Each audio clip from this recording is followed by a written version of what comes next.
I'm not to blame, but I was the problem. There's a bit of truth to that.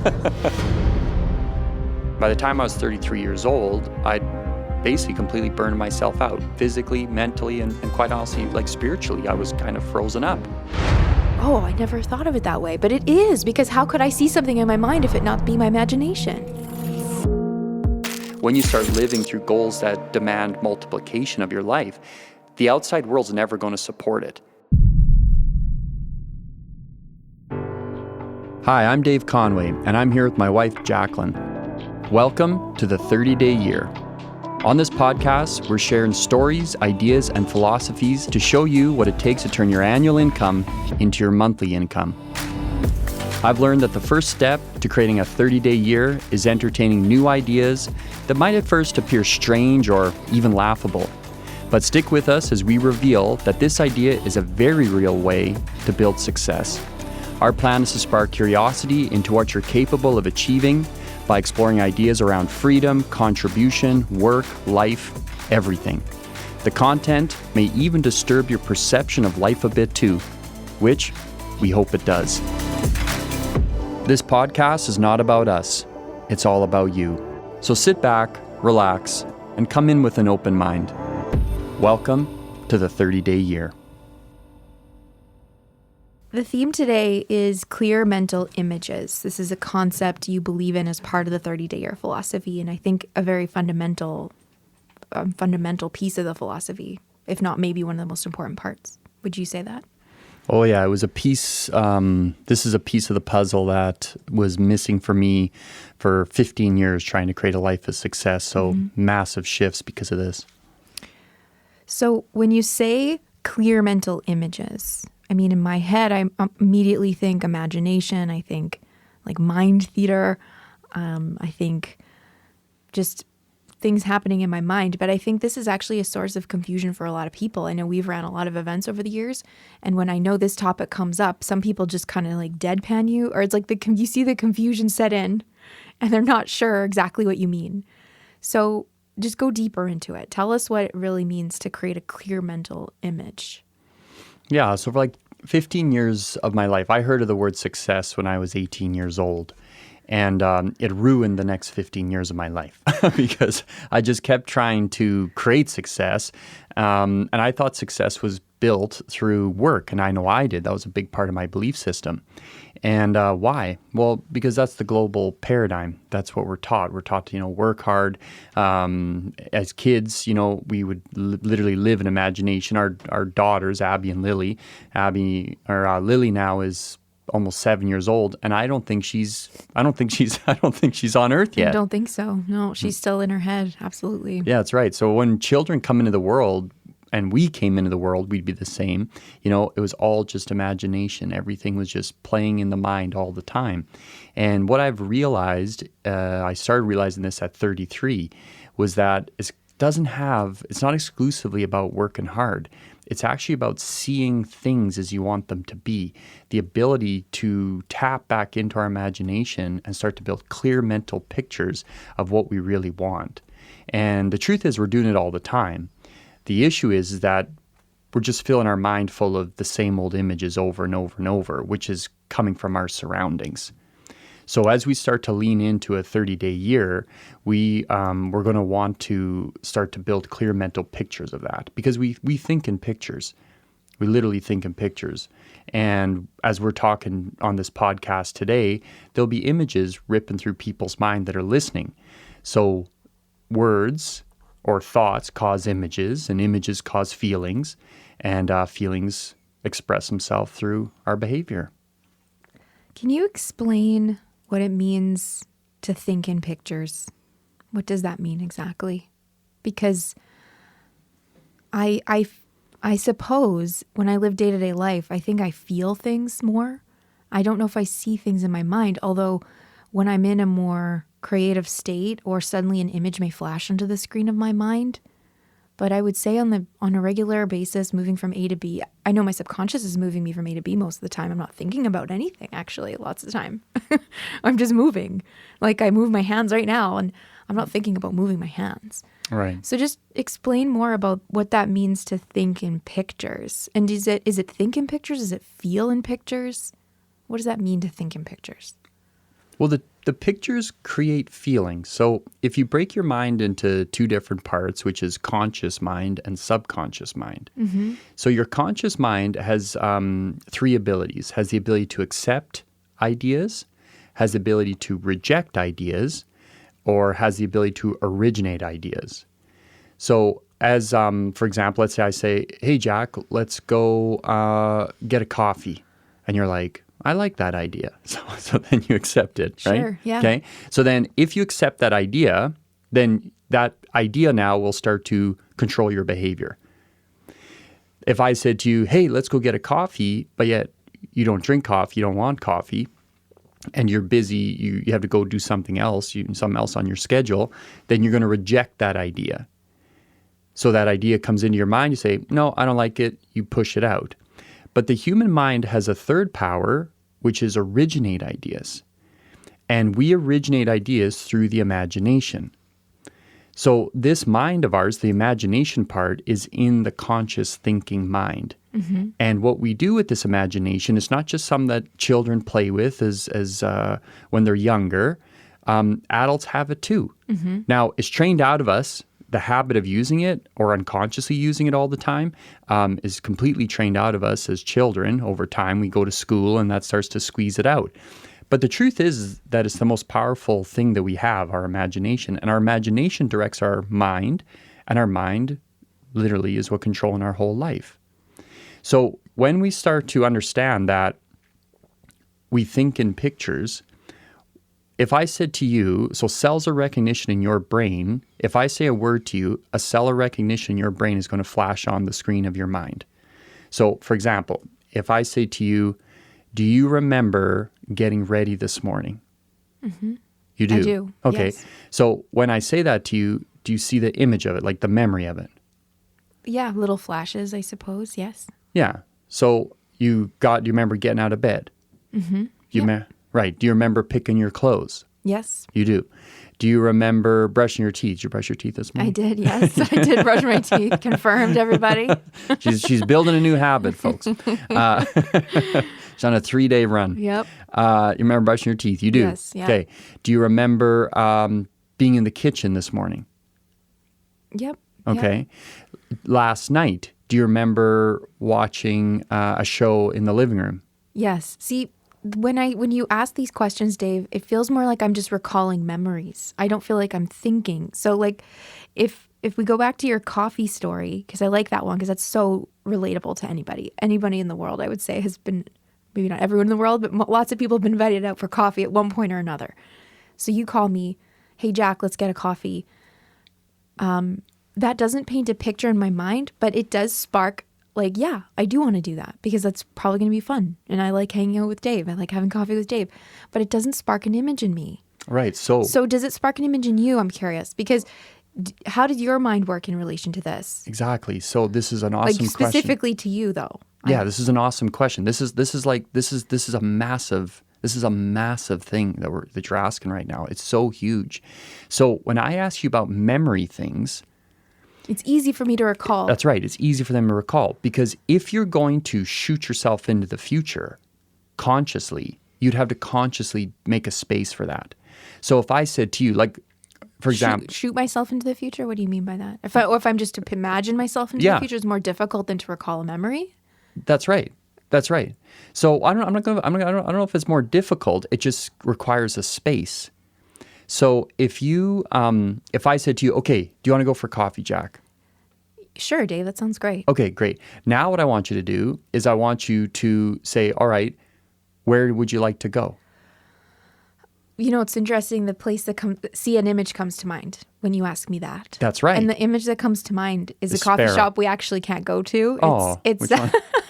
Well, we live in Saskatoon. There was a coffee shop called, oh my gosh, it was in the Mendel Art Gallery. The Mendel Art Gallery is not even a place anymore. Oh, yeah. It's called the Wonder Hub now. But there was a Museo. coffee Museo. There we go. That's where my head goes, is to that. coffee shop. Right, there you go. Interestingly enough. Right. So then if I said to you, okay, now you're in Museo, so what I want you to do is I want you to imagine that you and I are Which going is a up to the memory, till. because we've been there before. That's right. Sorry to interrupt you. Yeah. So now it's like, all right, well, I want you to go up to the till and I want you to order a coffee. Yep. Well, Okay, I've done are that you there? before, yeah. Mm-hmm. Yeah, I know you've done it before, but I'm asking you to project yourself into the thing you haven't done. Right? So if Museo was accessible, Yeah. which is kind of a bad example because it's not, you can see yourself once you ask that question. So what was happening to me was I would have goals, but I never stopped to create a clear mental picture of that goal. I never stopped to do that. I never stopped and said, well, what would that look like? What would I be doing? Yes. And what we need to understand is that your subconscious mind is completely deductive, doesn't have the same functions as the thinking mind, which is accept, reject, and originate. The subconscious mind can only accept. It can only accept images. And any image that goes into it starts to control manifestation and your behavior. Right. Which is very interesting, the fact that a mind works that way. Just quickly back to the coffee story. So when I said that Museo came to mind, it's because you and I had had coffee there many times together before. And I have memories of that. So when you said, where would you like to go? That's what I recalled, was that memory of us going to that place for one reason or another. I must have had a nice time there. So the memories are still so powerful in dictating what I want to do next.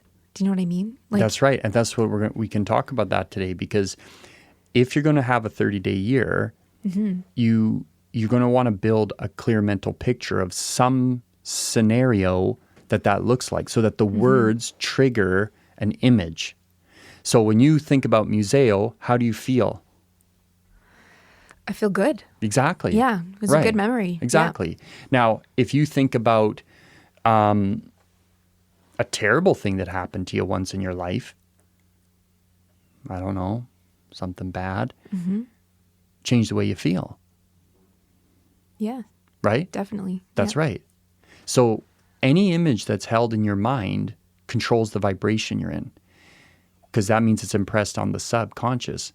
And any vibration you're in controls what you attract, starts to control your behavior. So as you start to build clear mental pictures of everything you want, begin to train the mind to see every single thing as you want it to be, which all it requires is a space. Like, you didn't consciously go and construct the Museo idea or the coffee shop idea. No. That's just what flowed in. Now, what's interesting is I went to a different coffee shop that we actually can go to, which is Sparrow. Right. Yeah. Maybe we should go there instead. Yeah, I went to a different coffee shop, which is Sparrow. Yeah. And I can see you and me there. I can see us pulling up. I can see us walking down the side. I can see us walking in the doors. I can see us ordering. I can see you getting a latte, me getting Americano. I can see us sitting in the back corner by the books. Now we're sitting there. Like, the mind just flows in images. We literally think in images all the time. So a memory is actually the imagination. So when you start to set a 30-day year goal or any kind of goal, before you do anything, stop for a moment, create a little space, and build some situation or scenario that would reflect that being completed. And you're going to start to leverage the power of the mind. Once I started doing this in 2017, so from 2002 to 2017, I never used my imagination for anything. I used work for everything. And by the time I was 33 years old, I'd basically completely burned myself out physically, mentally, and quite honestly, like spiritually. I was kind of frozen up. Once I started to realize that the answers are in my imagination, I started to break free. My results started to change very fast. Because everything in our life is just the manifestation of an image that someone accepted. From the home you live in, from the cars you drive, from the clothes you wear, the whole thing is images that you've accepted. This reminds me of the Inside Out movies a little bit. The Disney movies. Yeah, what with way? little Riley, when she has her memories that pop up on the screen of her mind, they start playing. the images or the memories or the little memory videos, or I think they call them core memories. And anyways, they play on the screen of her mind. And so I think when people watch that film, they feel like this sense of like feeling a bit understood, or they like understand like, oh yeah, that is how it works. I remember that commercial for some reason. It just never goes away. Or I remember that time when I fell on the ice when I was skating and then my friends like helped me up. Like that shifted how I felt.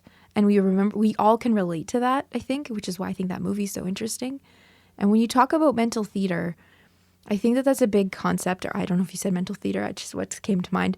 But I think that that is a big idea for a lot of people, because sometimes people can really struggle with this, to your point, that it can be really hard to really start to see images. I know for myself, I was a dance teacher for 17 years. And when I was doing choreography, I could see the dances in my head, in my mind. I could listen to the music. I could see the theater. I could even see where I was sitting in the theater and I was watching the performance. And I was creating the performance in my head and seeing how it would look and where the girls would be on the stage or the boys and how they'd be dressed, how they'd be moving, what their facial expressions would be like, the formations. Like I could see everything. And lots of times it would be very grandiose.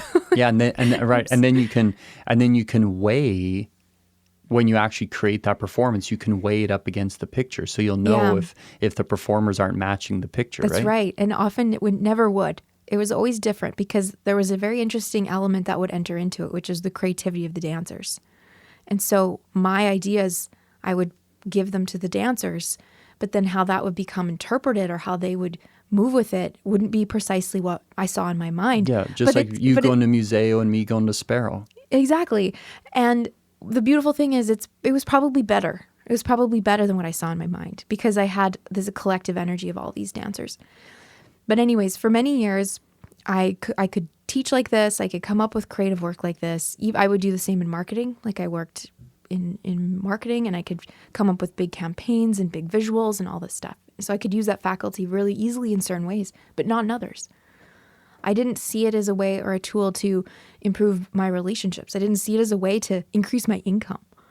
I didn't see it as a way to achieve a goal in a really specific, refined way. And it was through doing this work, like going to seminars, studying, doing personal development, that I suddenly realized that, oh my God, my mind is actually useful for everything. Everything. Everything. Your imagination. Your imagination. That's right. And when you said earlier, your memory is your imagination, I was like, oh, I never thought of it that way. But it is, because how could I see something in my mind if it not be my imagination? That's right. So if you think about the concept of future memories now, well, okay, so let's take this museo idea. Let's just stick with that. So the coffee shop idea, right? Yeah, I like it. So, all right, well, you can't even go there. I can't. It doesn't exist You'd anymore. be quite the manifestor if you could get everyone back to work and undo all the... Yeah, the staff. They had such good That baristas. would probably cost you about $10 million to have that. It's not going to happen. Right, but now think about this. That idea is now a memory. That's called a future memory because you projected yourself into the future and now you have a memory. Like take the Sparrow one, the coffee shop we can go to. So do you remember it? Do you remember pulling up? Yes. Well, I remember sitting by the books. That really stuck with me. Usually there's like one thing that'll stick with me. That's what stuck with me. When you said we were sitting at the table near the bookshelves, I remember that. Right. So it's like, why is this important? This is very important because when you go for a 30-day year, when you go for a goal, you need to understand that you must create a clear mental picture of some situation or circumstance that would reflect that being completed.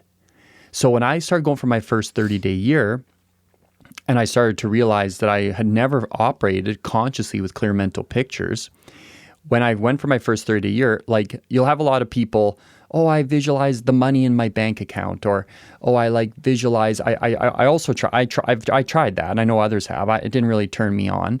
And then I was like, I created a clear mental picture of me like logging onto my computer and looking at the bank account, And I said, oh my God, this is so boring of a clear mental picture. It just wasn't changing my vibration. It wasn't changing the way I felt. So what I did was I did exactly what you automatically did, was you pulled a memory from the past and your mind pulled a memory from the past and then built a new situation in the coffee shop. So what I did was, at the time I wanted to get a Jaguar, a new car. Mm-hmm. So I built this, I went to go test drive them. So if you're going to start to get an edge, if you're like what I call visualizationally impaired or clear mental picture impaired, it's like you need a walker to get around, in the imagination. I went and test drove some Jaguars. And then what I did was I created a visualization. I created an image of me pulling up to the bank, which I'd done hundreds of times before, pulling up to the bank in the Jaguar. I could feel the suede. I could see the suede on the interior of the car. I could feel the leather. I could hear the car. I could smell the car. I'd pull up in front of the bank. The bank has a bunch of mirrored glass, like on the front. So I could see the reflection of myself pulling up in the car.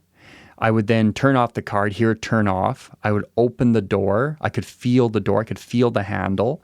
I would get out. I would close the door. I could hear it. I could feel it. I could feel the weight of the door as a heavier door. Then I would walk up to the bank. I would put my right arm, my right hand out. I would feel the coolness on the metal handle of the bank. I'd open the bank door. I'd go into the vestibule. Then I'd go into the next set of doors. I'd open that, and then I'd go into the bank. And then you know how when you go into a bank, it's like a library in there. It's just like, whoo, like the energy changes. And then I'd walk up, and then there was a lady. I'd wait, and there was a lady that I'm very familiar with. Her name was Lori. And Lori'd been my bank teller lady for, I don't know, over 10 years at this time. And then I'd stand there. I'd wait. Lori'd look over. She'd nod at me. Then I'd walk up to her. I'd get my wallet out. I'd say hi to her. I'd be talking to her. I'd take my debit out. I'd put it into the machine. I'd punch my code in. She'd open and she'd say, "What can I do for you today?" Then I'd say, I'm just wondering how much money is in there." And then she would pull up the account. Then she would turn her like little monitor, computer monitor screen towards me, and she would show me, and then she would tell me, and it would reflect the $100,000. That was a whole little scenario that I built. So I was familiar with all these things. So I knew what the car was and felt like. I knew what it sounded like. I knew what the bank was. I knew Lori. I knew what my debit looks like. So I leveraged all my memories, but I just changed what was occurring in them. And I just kept repeating that and repeating that and repeating that and repeating that. And over the course, from the moment I set my 30-day-year goal to accomplishing it 31 months later, I will tell you, I pulled up to that bank in real life, not in my mind, in real life. I pulled up to that bank in that car. I saw my reflection. I went in, I went to the vestibule, went up, met Lori, put the debit in, and that money was in my account. So as we impregnate the subconscious mind with images, the law of attraction starts, and the unfoldment of that image starts to occur. But you need a clear mental picture for something to focus on. If your world's not going as you'd like it to be, let's say you're having currently being challenged, or you're having challenges, which you will along the way to your 30-day year, you need somewhere to retreat to. You need an image to go back to find solace in.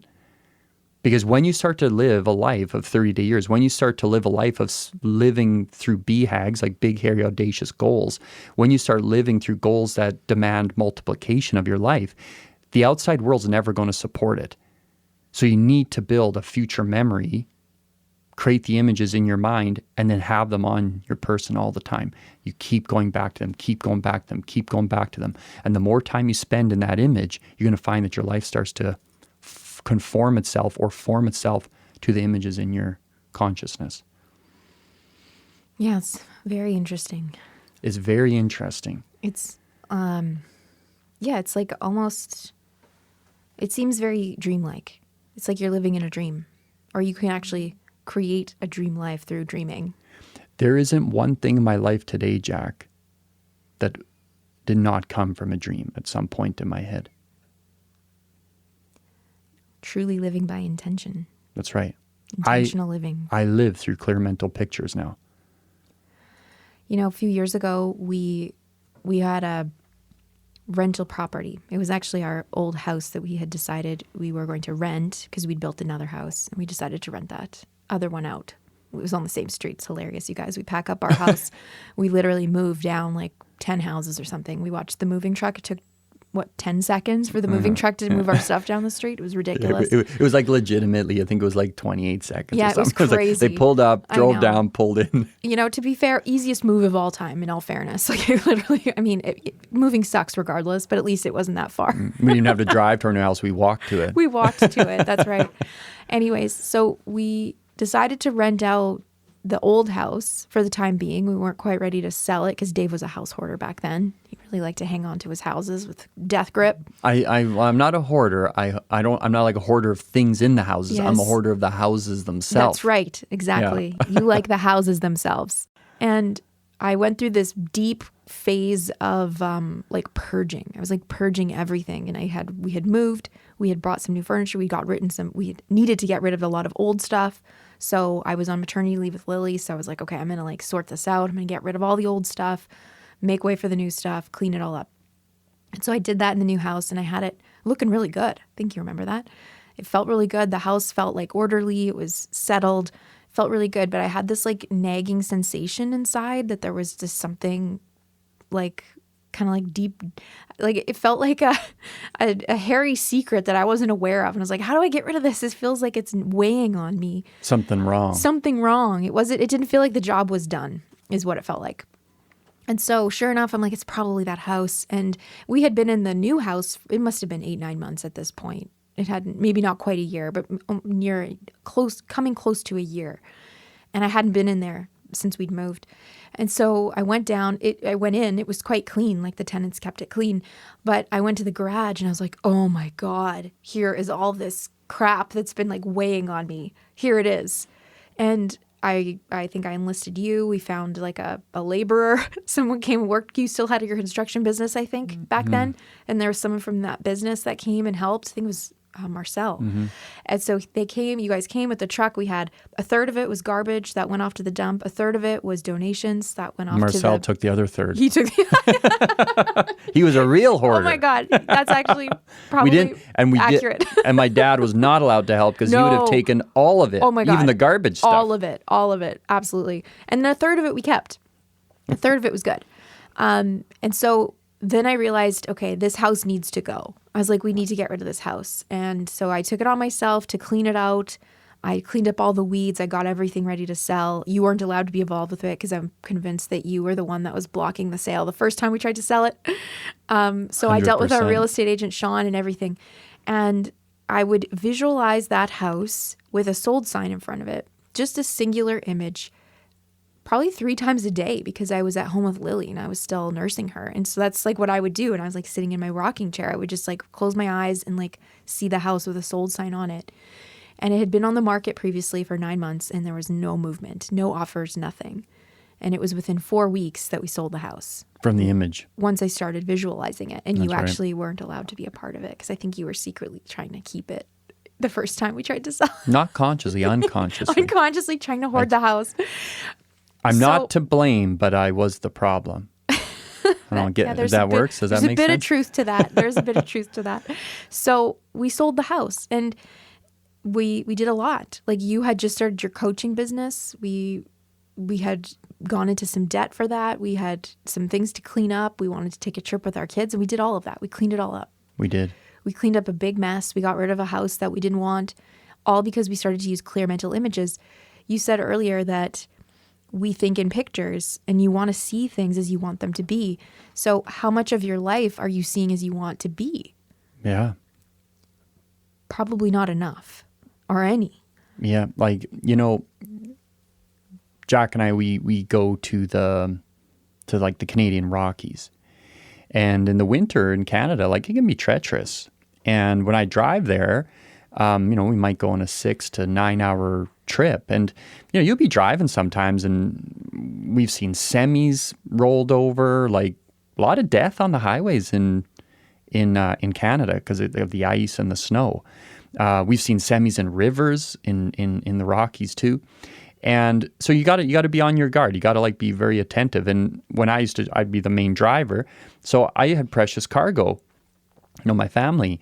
And what I started to do was to diminish that anxiety and that fear of like crashing. I would just pause for 15 seconds before I do anything And I would just build a clear mental picture. So I'd see us going into our place in Fernie, BC. I would just see us arriving and we would go up, and then that was the image I would hold. So when we were driving home, I would see us coming into our home. The habit, and it is a habit, the habit of just pausing for like 10 seconds and just seeing something as you want it to be, how you want it to be. Honestly, I think it's the most powerful thing that we're capable of. Because the only reason I would be in a fear vibration is because I'd be thinking that we're going to crash. So my head would be full of images of not making it. So to start to see everything and everyone as you want it to be, I'll tell you, I think it's the most important thing a person could ever do. If a person sets a goal, if you have a goal and you're not operating the clear mental picture, I think you're wasting your time. I don't think you're leveraging the power of the universe. I don't think you're leveraging the power of the subconscious mind. Yeah, that's a big idea. It's huge. So for a 30-day year, if we're going to leave somebody with what they should do next, how do they create a clear mental image of their 30-day year, Dave? What do you recommend they do? I would say do what I did. Think of a situation. It could be like a little mini movie. Mine was about a minute long.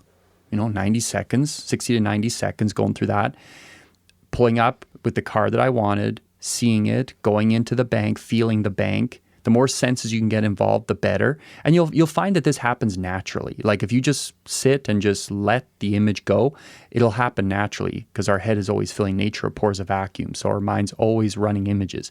That's what a dream is. A dream's just an image. And you can wake up terrified from a dream and it's not even real. It's just images. So build a little mini movie, a little situation. You can leverage things that you already have. It doesn't have to be totally fantastical or like way off the Richter, right? Where you're going for coffee on the moon or something. I don't know. But leverage some of your memories and then just build a situation that would reflect your 30-day year complete. And then just keep feeding, keep pumping that into the mind over and over multiple times throughout the day. You can't do this too much. I love it. Well, next time you got to talk about visualization.